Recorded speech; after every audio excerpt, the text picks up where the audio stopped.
ಈ ವರ್ಷ ಮಳೆ ಬರುತ್ತೋ ಇಲ್ಲ ಗೊತ್ತಿಲ್ಲ. ತಿನ್ನೋಕೆ ಕುಡಿಯೋಕೆ ನೀರು ಕೂಡ ಇಲ್ಲ. ಏನ್ ಮಾಡೋದಪ್ಪ? ಚಿಂತೆ ಪಡಬೇಡ ಮಗನೇ, ಭೂಮಿ ಪೂರ್ತಿ ಬಾಡಾಗಿದೆ. ಮಳೆ ಬರೋ ಥರ ಇದೆ. ನಾನು ಹೋಗಿ ಹೊಲ ಹೊರಟಿರ್ತೀನಿ. ಸರಿಯಪ್ಪ. ಹೊಯ್ ಹೊಯ್ ಹೊಯ್ ಹೊಯ್ ಹೊಯ್ ಹೊಯ್ ಹೊಯ್. ಏನಪ್ಪ ಆಯ್ತು ಎತ್ತುಗಳಿಗೆ? ಇಷ್ಟೋ ಚೆನ್ನಾಗಿ ಹೊಲ ಹೊರತು ಇಷ್ಟು ಬಿಸಿಲು ಕೆಳಗಡೆ ಬಿಟ್ಟೋಗ್ಬಿಟ್ಟವೆ. ಸುತ್ತಮುತ್ತ ಎಲ್ಲೂ ನೀರು ಇಲ್ಲ. ಏನಪ್ಪ ಮಾಡೋದು ಇವಾಗ? ಅಪ್ಪ ಇನ್ನು ಊಟಕ್ಕೆ ಬಂದೇ ಇಲ್ವಲ್ಲ. ಊಟ ನಾನೇ ತಗೊಂಡು ಹೋಗ್ಬೇಕಾ ಏನು? ನೀರು ತಗೊಂಡ್ಬಿಟ್ಟು ಹೋಗ್ತೀನಿ. ಅಪ್ಪ ಏನಾಯ್ತಪ್ಪ? ಹೇಳಪ್ಪ ಹೇಳಪ್ಪ, ಏನಾಯ್ತಪ್ಪ? ನೋಡಪ್ಪ, ಎಷ್ಟು ಚೆನ್ನಾಗಿ ಹೊಲ ಹೋಯ್ತು. ಈ ಬಿಸಿಲಿಗೆ ಕೆಳಗಡೆ ಬಿದ್ದೋಗ್ಬಿಟ್ಟವೆ. ಸುತ್ತಮುತ್ತ ಅಲ್ಲೂ ನೀರು ಇಲ್ಲ. ಒಂದು ಹನಿ ಮಳೆನೂ ಬಂದಿಲ್ಲ. ಏನಪ್ಪ ಮಾಡೋದು ಇವಾಗ? ನಮಗೆ ಚಿಂತೆ ಆಗೈತೆ. ಚಿಂತೆ ಪಡಬೇಡ ಅಪ್ಪ, ಮಳೆ ಬರೋ ಥರ ಐತೆ. ನೀನು ಮನೆಗೆ ಹೋಗೋಣ. ಸರಿ, ಆದರೆ ಈ ಎತ್ತುಗಳನ್ನು ಏನಪ್ಪ ಮಾಡೋದು? ನೆಲೆ ಕಟ್ಟೋಣ ಬಾಪ.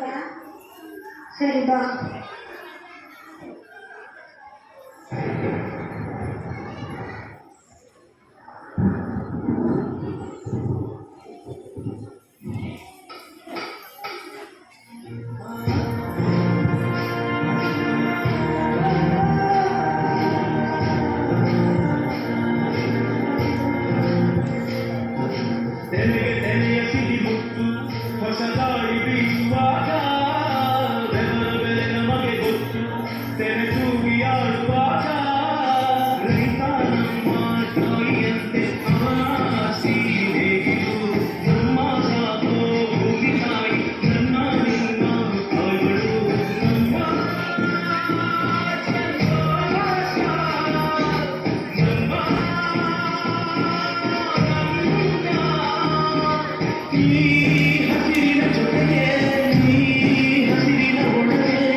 ಸುಂದಿರೋ ಮನೆ, ಈ ವರ್ಷ ತುಂಬಾ ಚೆನ್ನಾಗಿ ಫಸಲು ಬಂದಿದೆ.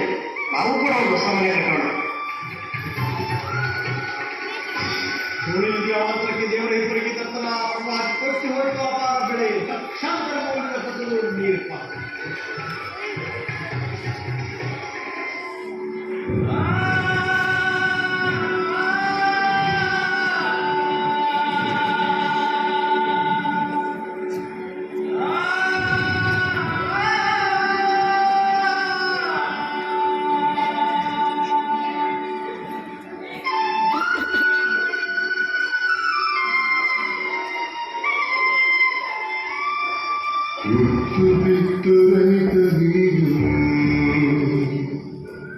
ದೇಶ ಸಲಹುತ್ತ